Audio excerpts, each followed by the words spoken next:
Assalamualaikum warahmatullahi wabarakatuh. Selamat pagi anak-anak. Sebelum belajar, mari kita berdoa bersama-sama. Bismillahirrahmanirrahim. Rabbi zidni ilma warzuqni fahma. Amin. Pembelajaran ke-9, senang membaca Al-Quran. Submateri yang pertama, Surah Al-Asr. Surah Al-Asr merupakan surah ke-103 dalam Al-Quran, terdiri dari 3 ayat, dan kata Al-Asr diambil dari ayat pertama surah ini. Al-Asr artinya waktu atau masa. Surah Al-Asr diturunkan kepada Nabi Muhammad SAW di Mekah. Surah Al-Asr termasuk dalam golongan surah Makkiyah. Sekarang kita akan belajar membaca surah Al-Asr.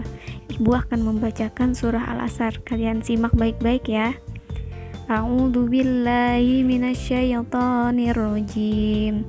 Bismillahirrahmanirrahim. Wal 'asr. Innal insana lafi khusr.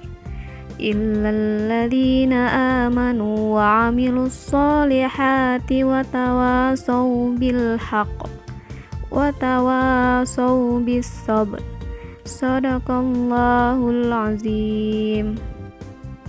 Ketika membaca ataupun menghafalkan surah Al-Asr, kalian harus memperhatikan harokat atau tanda bacanya dan panjang pendeknya.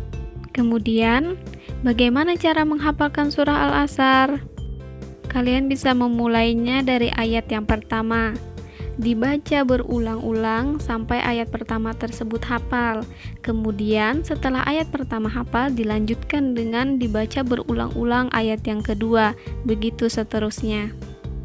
Pesan yang terkandung dalam surah Al-Asr adalah Surah Al-Asr mengajarkan kepada manusia bahwa manusia berada di dalam keadaan rugi, kecuali beberapa orang.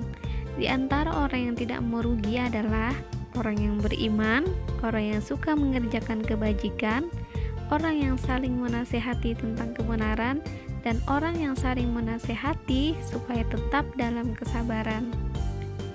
Sebagai umat Islam, kamu harus terus berupaya menjadi anak yang tidak merugi.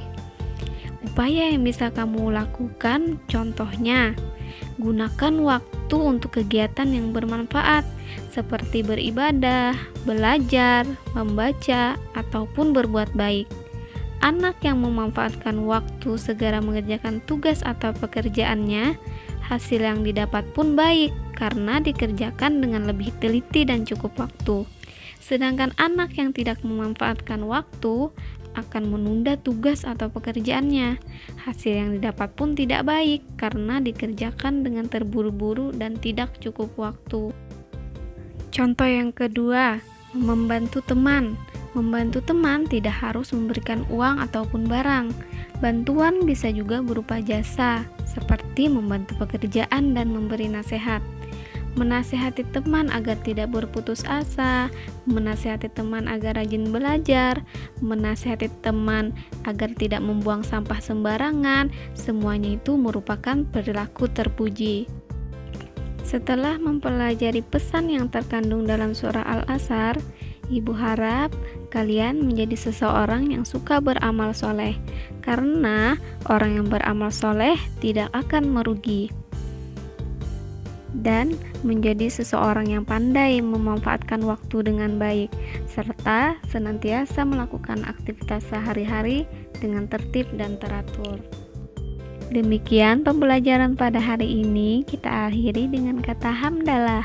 Alhamdulillah.